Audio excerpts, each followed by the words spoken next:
জীবনে কখনো তুমি মিথ্যা বলনি, তাই তো তোমায় পেতে কাঁদে ধরনি। তোমারই মতো নেতা পেলেও গফুরত সুখের গোলা চামেলি বকুল। আল্লাহ পাক বলেন, হে নবী, কার জন্য আপনি হাত তুললেন? আমি জানি এটা আপনার চাচা। সারা জীবন আপনাকে বাড়িতে রেখে খাওয়ায় পড়ায়, বলে কাকে নিয়ে আদর করে করে মানুষ করেছে আমি দেখেছি, কিন্তু লোকটা মুশরিক। আপনি এত করে তার চেষ্টা চালালেন যে কানের কাছে মুখটা নিয়ে অন্তত বলেন লা ইলাহা ইল্লাল্লাহ, ও পড়ে নাই। দুনিয়ার দিকে তাকিয়ে, নেতাদের দিকে তাকিয়ে পড়ে নাই। এজন্য আমি আল্লাহকে মাফও করি নাই। আপনার নিকট আত্মীয় হলেও কোনো নবীর জন্য, কোনো ইমানদারের জন্য, মুশরিকের জন্য ক্ষমা চাওয়া জায়েজ নেই। এ ঘোষণা কার? এই জন্য আমি বাঁচাতে চাই আমার এলাকার মানুষদের। এই বিশ্বাস যাদের আছে এক্ষুনি আপনি পাল্টাবেন। আপনি দল করতে না পারেন, কিন্তু বিশ্বাসটা পাল্টান। ক্ষমতার উৎস জনগণ নয়, ক্ষমতার উৎস কি? মালিকাল মুলক। আল্লাহ বলেন, হে নবী আপনি বলেন রাজত্বের মালিক আমি আল্লাহ, যাকে ইচ্ছা তাকে দেই। তাহলে 9 সালে আল্লাহ ইচ্ছা করে দিয়েছিল। কথা বলেন না কেন? কেন দিলেন? লিনানজুরা কাইফা তা'মালুন। ক্ষমতাটা দিয়ে আমি দেখতে চেয়েছি যে কেমন কাজ করে।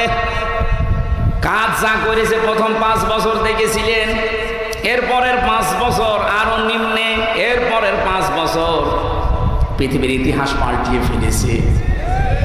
প্রশাসন থেকে, বিচার ব্যবস্থা থেকে, শিক্ষা ব্যবস্থা থেকে এমন কোন জায়গা নেই যেখানে হাত দেয়নি। আর যেখানেই হাত দিয়েছি আল্লাহ আয়াতে হাত দিয়েছে।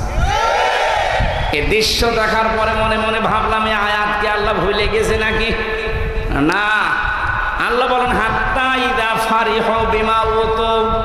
আমার এই দানকৃত বস্তু নিয়ে যখন তারা আনন্দে আত্মহারা হয়ে আছে, খুব আনন্দে আছে এই মানুষগুলো।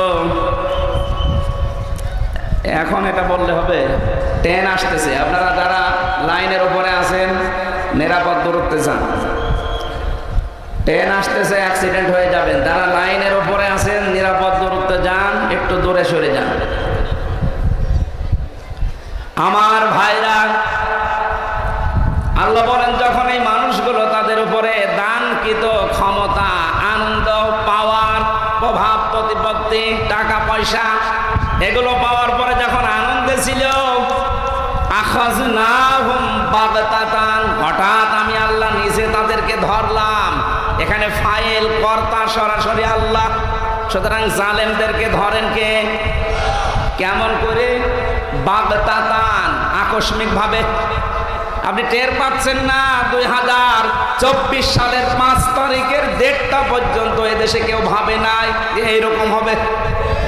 1টার পরে আল্লাহ এমন ভাবে ধরলেন, দুপুরের খাবার মানুষ 1টার সময় খায়, সেটাও খেতে পারেনি। বাগতাতান শব্দের সাথে মিল আছে। আল্লাহ ধরেছে। হ্যাঁ, একটা ওসিলা ছিল ছাত্র জনতা, কিন্তু ধরেছে কে? ফাইদা হুম মোবিলিসুন। আল্লাহ বলেন এমন কায়দায় ধরলাম, ওরা নিরাশ হয়ে গেল, ওরা হতাশ হয়ে পড়েছে। কোনোদিন স্বপ্নেও ভাবে না যে এইভাবে মুখ থুবড়ে পড়ব। আল্লাহ রাব্বুল আলামিনের পরের শব্দে যেটা জানিয়েছেন এটা আরো মারাত্মক। ফাকুতিআ দাবিরুল কওমিল্লাযিনা যালামু। আমি আল্লাহ জালেমদের শিকড় কেটে দিয়েছি। জালেমদের শিকড় কেটে দেয় কে? অসিলা শুধু দুনিয়ার কিছু মানুষকে আল্লাহ বানিয়ে দিলেন। আবু সাইদের মতো, মুগ্ধর মতো, রায়হানের মতো, ইয়ামিনের মতো, ফয়সালের মতো 1780 জনের জীবনটা চলে গেল। মাঝখান থেকে পৃথিবীর নিকৃষ্ট জালিমদেরকে আল্লাহ এত অপমান করে বিদায় দিয়েছে। পৃথিবীর ইতিহাস বহু পড়েছি। 850 বছর আগে পালিয়েছিল লক্ষণ সেন, আর 850 বছর পরে পালিয়েছে তার আত্মীয়। এত বছরের ইতিহাসে পৃথিবীতে কেউ পালিয়ে গিয়েছে আমি শুনিও নি, পড়িও নি, কিন্তু এটা দেখতে পেলাম। এটা দেখবেন আরো 850 বছর পরে একটা ইতিহাস হয়ে গেছে, তামাম দুনিয়া ইতিহাস মানুষ স্মরণ করবে। পৃথিবীর ইতিহাসে এইটা কোনো দিন আমি দেখিনি যে 300 এমপি একবারে পালিয়ে যায়। একটা দেশ কত কত দুর্নীতিগ্রস্ত হলে জাতীয় মসজিদের ইমাম পর্যন্ত পালিয়ে যায়। জোর করে আবার এসেছিল ইমামতি নেওয়ার জন্য, জনগণ জুতা দিয়ে পিটিয়েছে, কিন্তু স্ট্যাটাস দিয়েছে পরের দিন যে জুতা যতই মারুক জনগণ, আমি একটাও আমার গায়ে লাগবে। কত বড় আহাম্মক বলেন তো, জুতা তোর মারা লাগবে, জুতা তুললেই তো মানুষ অপমান হয়ে যায়। কথা বল। সুতরাং আমরা যেটা বলতে চাই, কোরআনের আয়াতের সাথে 2024-এর যে মিল আছে, এখন যেহেতু ছাত্র জনতার মাধ্যমে আল্লাহ যে বিজয় দিয়েছেন, আমার মনে হয় এটা আমাদের জন্য একটা নিয়ামত, আর জালেমদের জন্য এটা একটা গজব। কথা বলে না কেন? কারণ নিয়ামত পেলে মুমিন যারা তারা শুকরিয়া আদায় করে, আর জালেম যারা তাদের অহংকার এবং অহমিকা বেড়ে যায়। আল্লাহ আমাদেরকে জালেমদের কাতারে যেন শামিল না করেন, বলেন আমিন। আমি বিচারকের কথা বলছিলাম, উনি এই কথা আমারে জানিয়েছে যে আমার হাত এখন খোলা আছে, ন্যায় বিচার করতে আমার আর কোনো চাপ নেই, বাধা নেই। আমরা চাই আজকের এই দিন থেকে কিয়ামত পর্যন্ত এই দেশে যারাই ক্ষমতায় আসবে, সে যে দল হোক, যারা চেয়ারে বসবে, তাদেরও যেন হাত এভাবে আবু সাঈদের মতো খোলা থাকে। কারো হাত এই দেশে আর বাধা থাকবে না। বাধা থাকলেই ন্যায় বিচারের জায়গায় অবিচার হবে। সুতরাং যে আল্লাহ আমাদেরকে যে মুক্তভাবে কথা বলার পরিবেশ তৈরি করে দিয়েছেন, যাদের জবান আছে বলেন আলহামদুলিল্লাহ। দরুদ আর সালাম পাঠের মাধ্যমে আমরা আরম্ভ করছি আজকে বিশ্ব নবীকে পড়া কোরআন শরীফে। আল্লাহ 27টা নাম দিয়ে ডাইরেক্ট ইনডাইরেক্ট ডাক দিয়েছেন। কয়টা নামে? এর ভেতরে অন্যতম নাম হচ্ছে 7টা। একটু খেয়াল করবেন। এর প্রথম নাম হচ্ছে ইয়াসিন। প্রথম নাম কি? আমরা দলমত এখানে আলাদা থাকতে পারি, কোরআনের সাথে তো আর আলাদা নেই নাকি? আমি যা বলছি আপনি মিলিয়ে বাড়ি যেয়ে দরকার হয় মিলিয়ে দেখবেন। প্রথম নাম আল্লাহ দিয়েছেন ইয়াসিন ওয়াল কুরআনিল হাকীম। আল্লাহ পাক বলেন, হে নেতা। কে বলছেন? আল্লাহর ঘোষণা দেওয়া নেতা একজন এই পৃথিবীতে। এই আয়াত থেকে প্রমাণ পেয়েছি 5টা আল্লাহর ঘোষণা দেওয়া নেতা, যেমন তেমন বিষয় না। সুতরাং দুনিয়াতে যে নেতৃত্ব দেওয়া, নেতা হওয়া, এটা শুধু দুনিয়ার কাজ না, এটা আখিরাতের সাথে সম্পৃক্ত।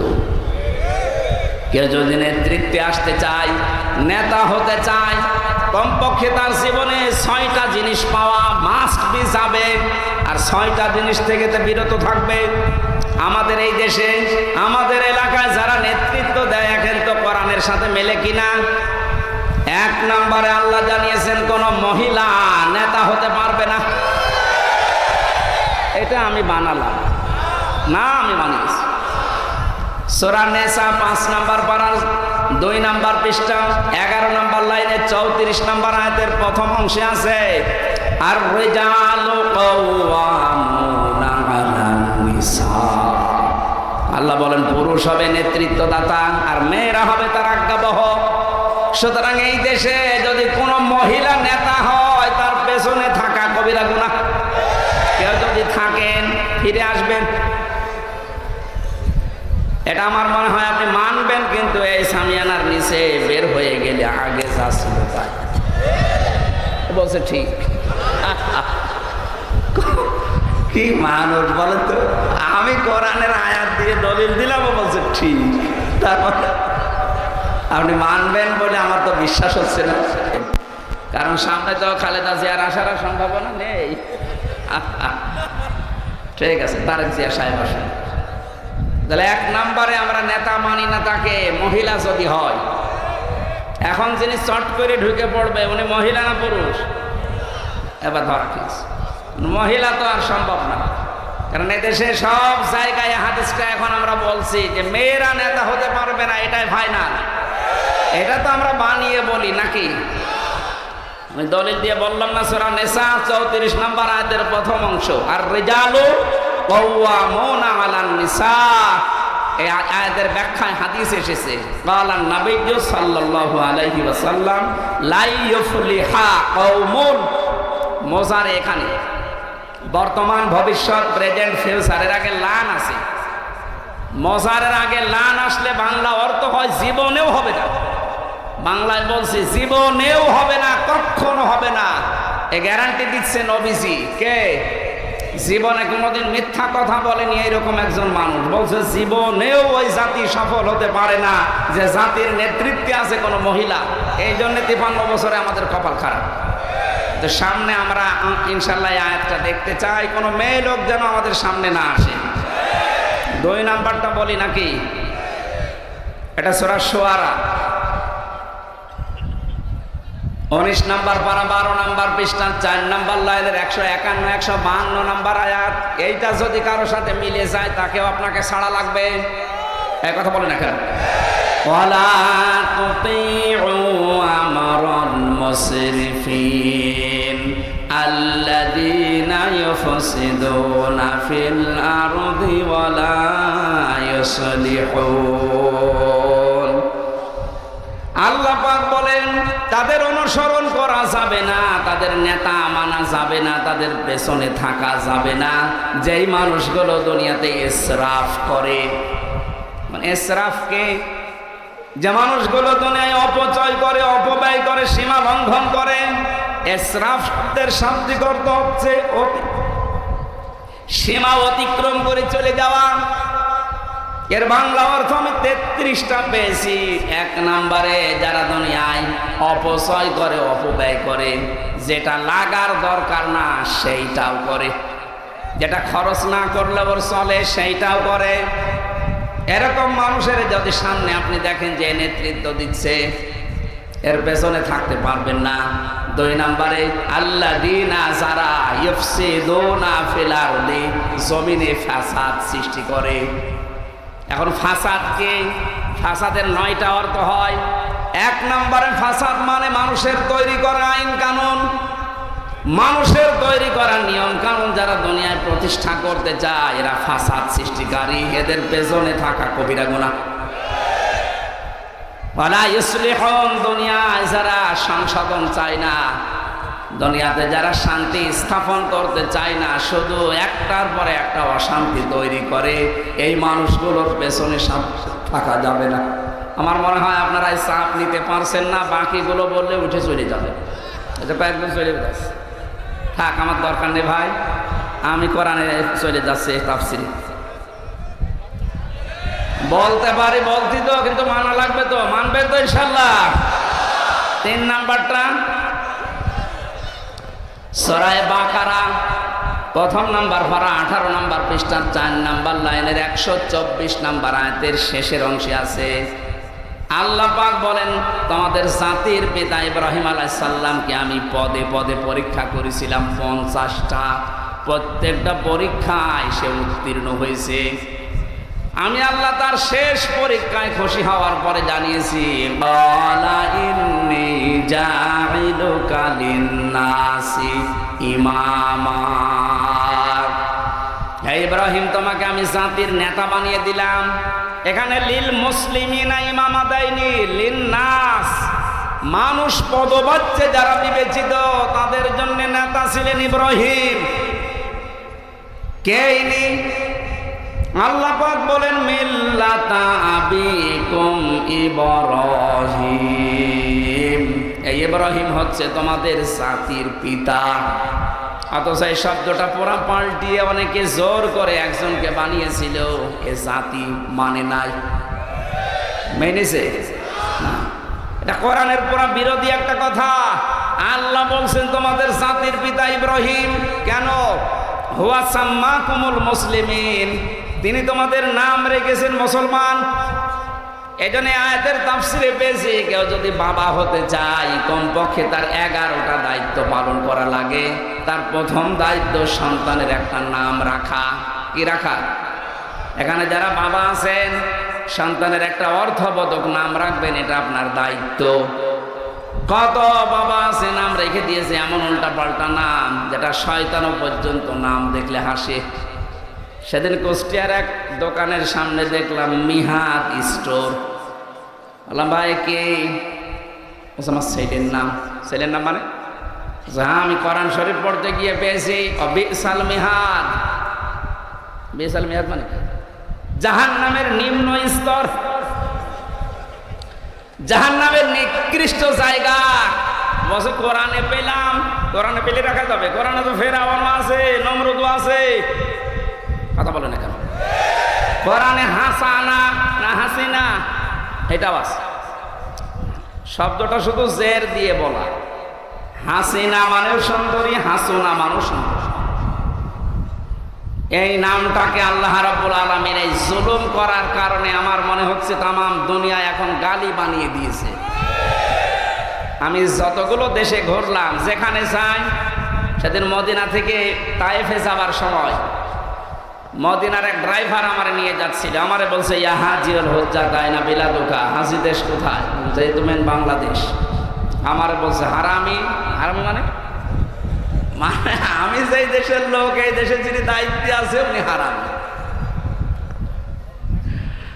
অথচ জীবনে ওই লোকটা মনে হয় এনারে দেখে উনি খালি নাম শুনেছে আর কাজ কারবার দেখেছে মোবাইলে, এই কারণে বলছে হারামি। আমি বলছি আমি না, আমিও জানি আপনি না।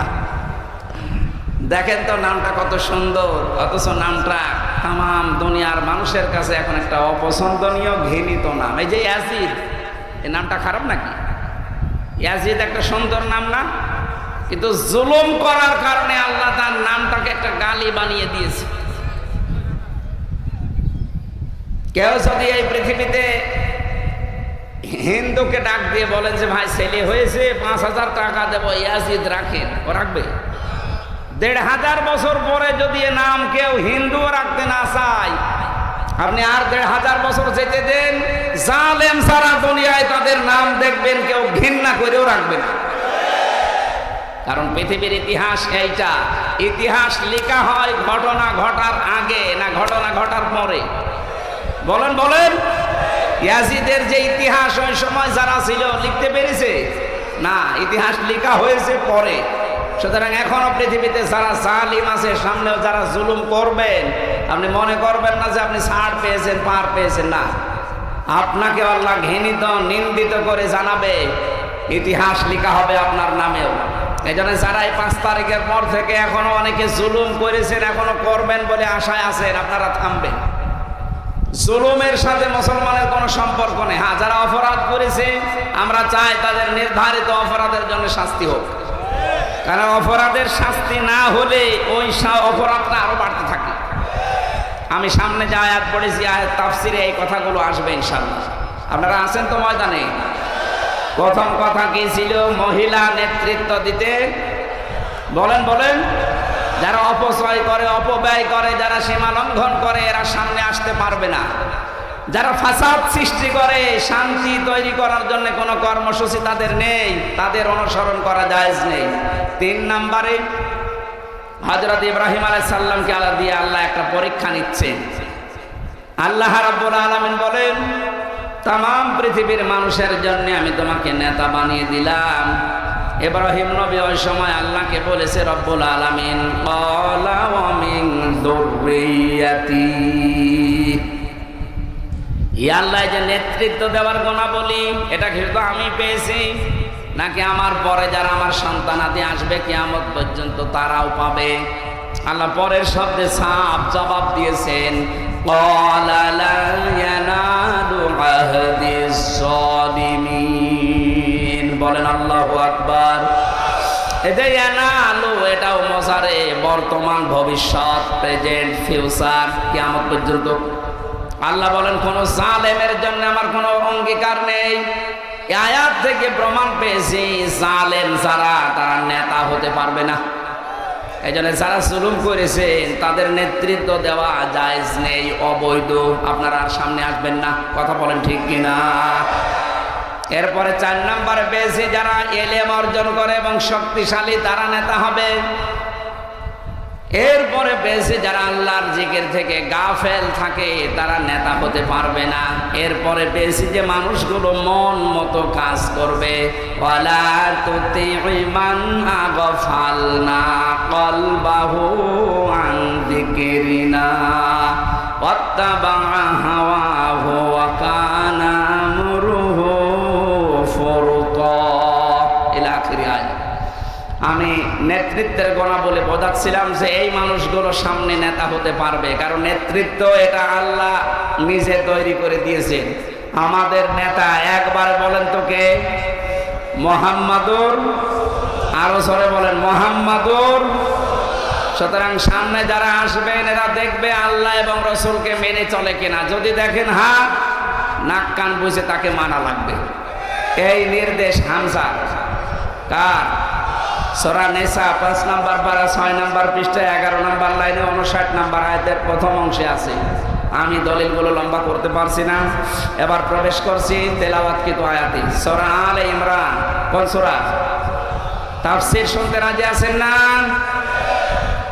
আলে ইমরানের 133 নম্বর আয়াতটা পড়েছি। আমরা সরাসরি যাচ্ছি।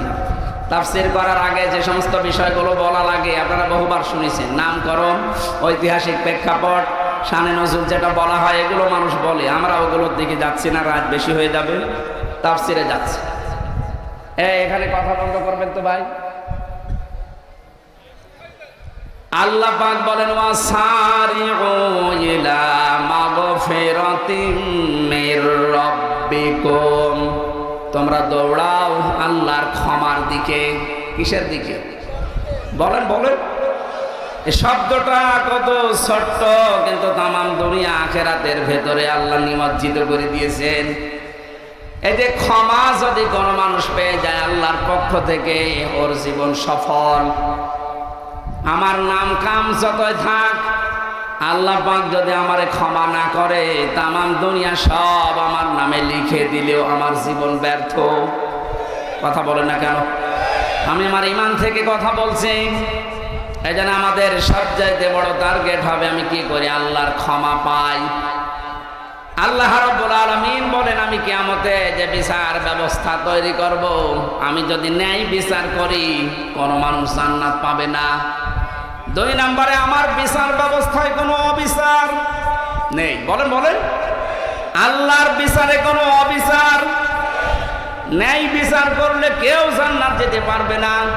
হ্যাঁ, একটা কায়দা আছে জান্নাতে যাওয়ার, আল্লাহ পাক যদি নিজ গুণে কাউকে মাগফিরাত ক্ষমা করে দেন। বলেন সুবহানাল্লাহ।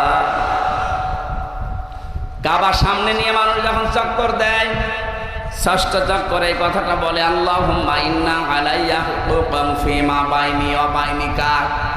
হে আল্লাহ, তোমার কাবা আমার সামনে, আমি কাবা সামনে নিয়ে বলছি তোমার ভেতরে আমার ভেতরে অনেক দিনা পাওনা আছে, কারণ তুমি আমাকে বানিয়েছো, আমি তোমার বান্দা গোলাম। এই হিসাবে যত পাওনা আমার ছিল সব তুমি আমারে দিয়েছো। আমাকে তুমি নেই থেকে হামজা বানিয়েছো। এখানে কারো কোনো দায়িত্ব নেই। হ্যাঁ, আমার মা বাবার দায়িত্ব ছিল, তারা বিছানায় ছিল, এতটুকুই। বাকি যা দায়িত্ব পালন করার সব করেছো তুমি। কথা বলেন না কেন? এটা যে তোমার কাছে আমার দাবি ছিল গোলাম হিসাবে, সব পাওনা তুমি তো মিটিয়ে দিলে, কিন্তু আমার তো কাছে তুমি বান্দা হিসাবে কিছু পাও। আমি তো তোমার কোনো কিছু ওই দাবি পূরণ করতে পারিনি।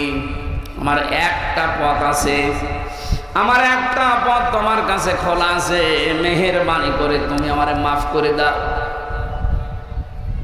এই হাদিসের ব্যাখ্যায় আমি পড়েছি কিয়ামতে আল্লাহ যাকে মাফ করতে চাইবেন সবার সামনে থেকে একটু আলাদা জায়গায় নিয়ে যাবেন, একটা পর্দা দিয়ে ঘিরে ফেলবে তাকে। নিজে আল্লাহ পাক তার সামনে দাঁড়িয়ে বলবে হামজা এই কাজগুলো করেছিলি। এখন বান্দা নিজে তার সামনে দাঁড়িয়ে তো কোনো কিছু গোপন করার আর কায়দা নেই, কারণ তিনি সব জানেন। আপনি যে চোখের পলক মারেন, এই পলকটা কোন নিয়তে মেরেছেন কেউ না টের পায়। কে টের পায় বলেন তো? বিশ্বাস যদি কোনো মানুষ 100 ভাগ পয়দা করতে পারে যে আমার এই পলকের নিয়তটাও আল্লাহ জানে, তার দ্বারা কখনো কোনো অন্যায় হওয়া সম্ভব? বলেন।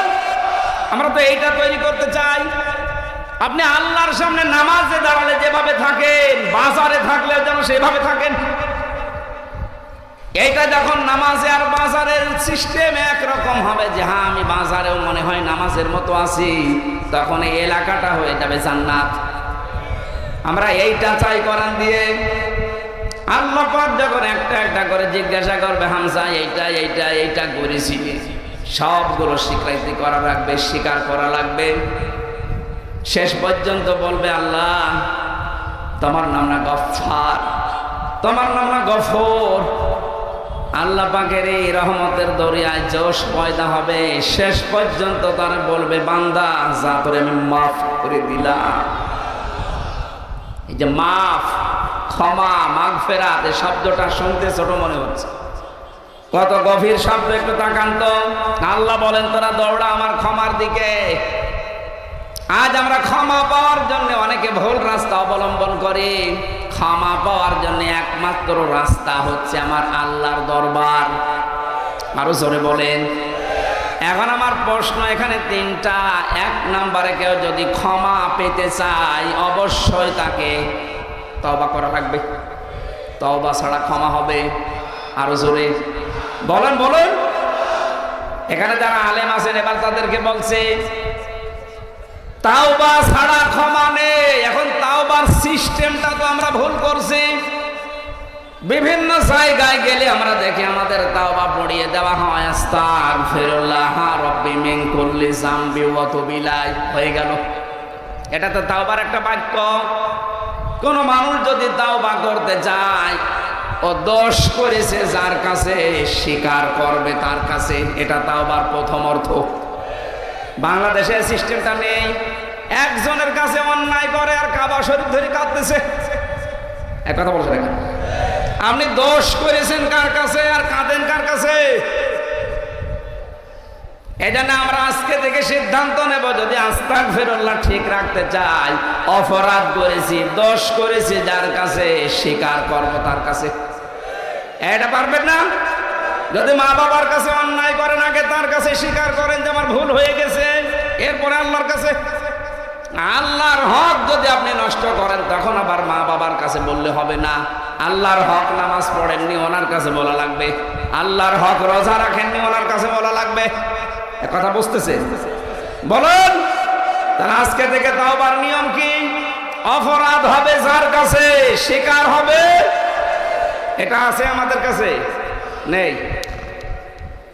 ইস্তেগফার কিন্তু সবসময় পড়া যায়, আস্তাগফিরুল্লাহ আস্তাগফিরুল্লাহ, কিন্তু তাওবা এটা যেমন তেমন বিষয় না। ফাউলাইকা ইউবাদদিলুল্লাহু সাজ্জিআতিহিম হাসানাত।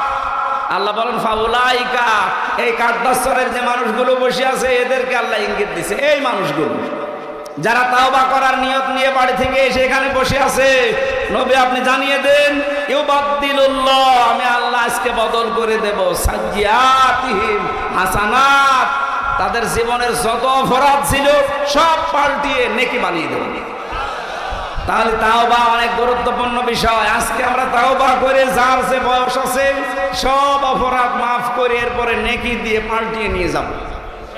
প্রথম শর্ত কি বললাম? না, আপনারা শুনছেন, আমি শেষ করে দিই। জবাব দেওয়া লাগবে, এটা ক্লাস চলছে। অপরাধ হবে যার কাছে, ক্ষমা চাওয়া লাগবে।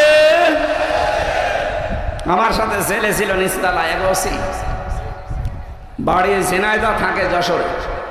8 বছর জেলায় যে নুসরাত হত্যা মামলার আসামি। আমার বছর হুজুর তাওবার যে ব্যাখ্যা আপনি করলেন, আমি নির্বাচনের সময় বাইরে ছিলাম। এই যে দিনের ভোট যেতে রাতে হয়ে গেল, এই সময় আমি দেখেছি রাত 12টার পর থেকে আমার যা আছে, আমার এএসআই, এরপরে আমার যা আছে এদের কনস্টেবল নিয়ে শুরু করলাম আল্লাহর নাম নিয়ে ভোট মারা। একবারে ফজর পর্যন্ত আমি মারলাম। বাক্সটা জমা দিয়ে দিলাম, গোসল করে আসলাম, ওযু করে নামাজে দাঁড়ালাম। এবার আমি আস্তাগফিরুল্লাহ রাব্বি মিন কুল্লি যামবি অত বেলায় পড়ে নিলাম, কারণ সারা রাত তো একটু উল্টাপাল্টা করেছি। তা আমার এই যে তওবা কি হয়েছে, আমার সে আপনি তো তওবা করেছেন মুখ দিয়ে, চামড়ার এই মুখ। আপনি অপরাধ তো আল্লাহর কাছে করেননি, অপরাধ করেছেন এই দেশের 16 কোটি মানুষের কাছে। কারণ আমার অধিকার ছিল ভোট দেওয়ার, আপনি সেটা দিনে হতে দেয় আর রাতে আপনি মেরে দিলেন। এই 16 কোটি মানুষের কাছে আপনি অপরাধ করেছেন, আগে তাদের কাছে ক্ষমা চান, তাদের কাছে বলেন। তারা যদি মন থেকে বলে হ্যাঁ আমি মাফ করে দিলাম, তাহলে আপনি মাফ পাবেন। কিন্তু সমস্যা হয়ে দাঁড়িয়েছে, আপনি এই যে কত বছর এখন জেলে, এই জেলে থাকার আগে যে মানুষগুলো ছিল এখন অনেকে তারা দুনিয়া থেকে বিদায় নিয়েছে। ওই মরা মানুষের কাছে আপনি এখন মাফ চাবেন কি করে? এক কথা বলছেন এখন। তাহলে জালেমদের কপালে কি আগুন লেগেছে আপনি টের পাচ্ছেন? কি করলেন আপনি বলেন তো? আপনি যে তাওবা করবেন এখন, সে তাওবাও তো হচ্ছে না। কারণ তাওবা যদি কেউ করতে চায় কোনো অপরাধের, আমি আবার বলছি, অপরাধ করলেন যার কাছে স্বীকার করবেন। তা আপনি কোথায় কোন স্বীকার করেন বলেন? তাওবা আপনি কিসের করছেন? সে কাবা শরীফ ধরে আপনার তো করা লাগবে দেশের 16 কোটি 18 কোটি জনগণের কাছে এসে। এখন যদি বলেন আস্তাগফিরুল্লাহ পড়লেই তো মাফ হয়ে যায়, আর মাফ যদি এইভাবে হয়ে যেত, রাসূলের কাছে এক মহিলা এসেছিল, এসে বলে হে রাসূল আমি জিনা করেছি, আপনি আমাকে মুক্ত করেন, আপনি আমার উপর হক জারি করেন, করে আমার এই পাপ থেকে মুক্ত করেন। কি নবীজি বলতে পারতো না তুমি বাড়ি যে আস্তাগফিরুল্লাহ একবার পড়ে নাও? এক কথা বলছেন না? কে বললেন যে এই কথাটা আর কাউকে জানাবা না, বাড়ি চলে যাও? কিন্তু মহিলা আবার এসেছে, নবীজি বললেন বাড়ি চলে যাও, কাউকে জানাবা না এই গোপন কথা। মহিলা আবার এসে বলে হে নবী আপনি আমারে মুক্ত করেন, এই পাপের বোঝা নিয়ে আমি মরতে চাই না। কারণ দুনিয়ায় কেউ যদি অন্যায় করে, পাপ করে, ওই পাপের শাস্তি যদি না পায়, কিয়ামতে আল্লাহ ওই বিচার ডবল করে করবে। মহিলাকে নবীজি বললেন তুমি কি গর্ভবতী? বলে হ্যাঁ।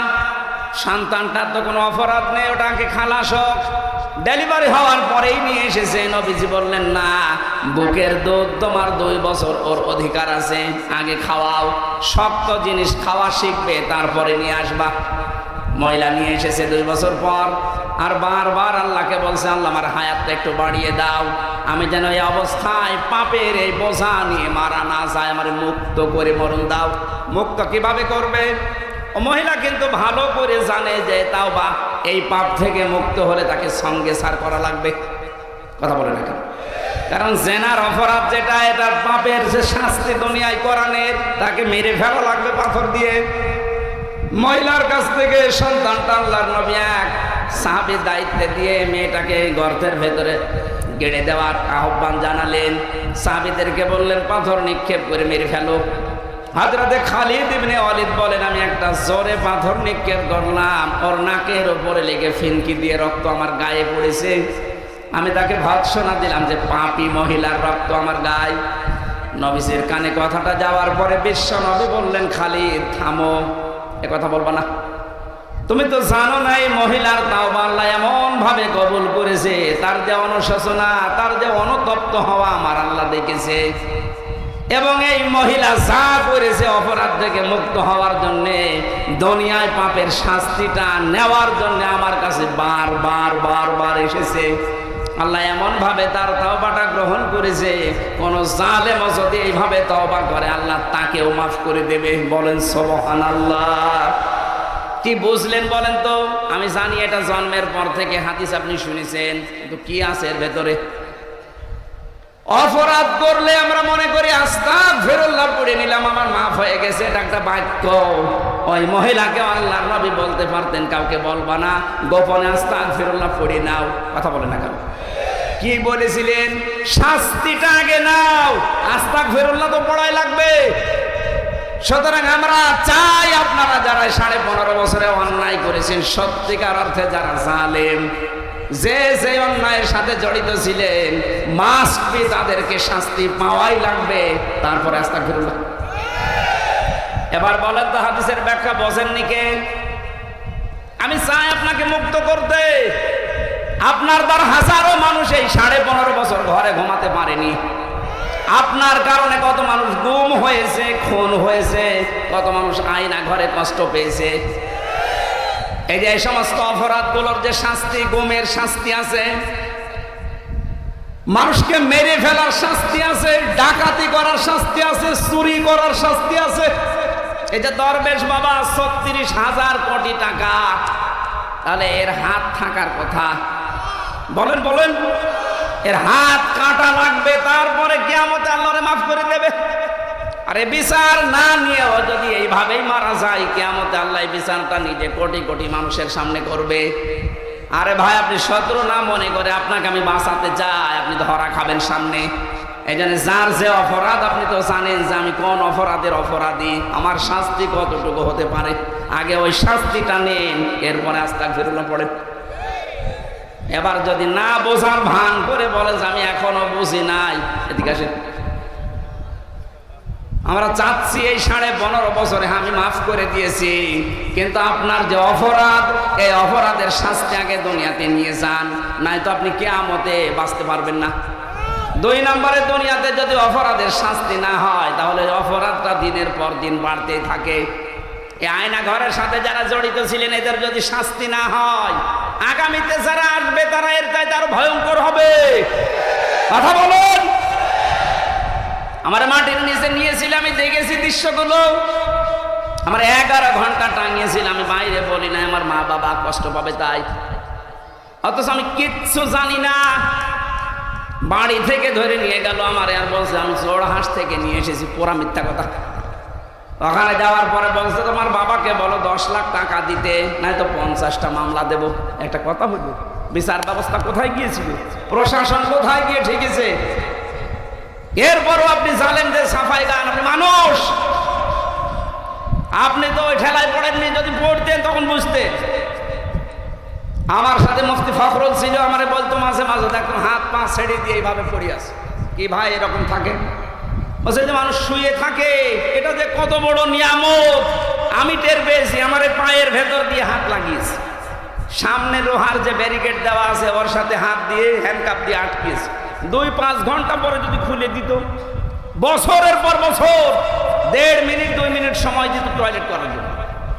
সকালে দিত পচা ছোলা, দুপুরে দিয়েছে খাবার, তাও মনে হচ্ছে মাখিয়ে দিয়েছে। আর আপনি এখানে বসে বসে বগল বাজাচ্ছেন আর গপে তেল দিচ্ছেন। হ্যাঁ, কি করেছে? কি করেছে মানে আপনি টের পেয়েছেন কি করেছে? আল্লাহর আরশ পর্যন্ত কেঁপে গেছে জালেমদের উপর। আমি তো আমার ছোট্টটা বললাম, বলেন তো একটা আলেম মানুষ, তারে 2-5 ঘন্টা পরে যদি খুলে দিত, আমার সাথে পরে 1 বছর ছিল জেলে, দেখতাম একেবারে 60 হয়ে হাত পা ছেড়ে দিয়ে শুয়ে আছে। বলছে যে শুয়ে থাকায় যে কত বড় নিয়ামত আমি জানি। আমি তো 10 দিন ছিলাম রিমান্ডে, আমিও টের পেয়েছিলাম। আমার এই পিঠে এখনো পর্যন্ত ব্যথা। গাড়িতে বসে থাকতে গেলে পিঠের এই রগটাতে এখনো ব্যথা ওঠে। এখানে যার যে অপরাধ, আমরা চাই অপরাধের শাস্তি হোক। জালেমের শাস্তি আছে, জেনাকারের শাস্তি আছে, চুরির শাস্তি আছে। এই কথা বলছেন না? যারা আল্লাহর আইনে হাত দিয়েছেন তাদেরও শাস্তি আছে। শিক্ষা ব্যবস্থা থেকে যারা আল্লাহর নিয়ম নীতিগুলো বাদ দিয়ে বাবার নিয়ম ঢুকিয়েছেন তাদেরও শাস্তি আছে। খালি আস্তাগফিরুল্লাহ পড়লেই হয়ে যাবে? কে বলেছে আপনাকে? এটা কি আর কি করা জিনিস নাকি?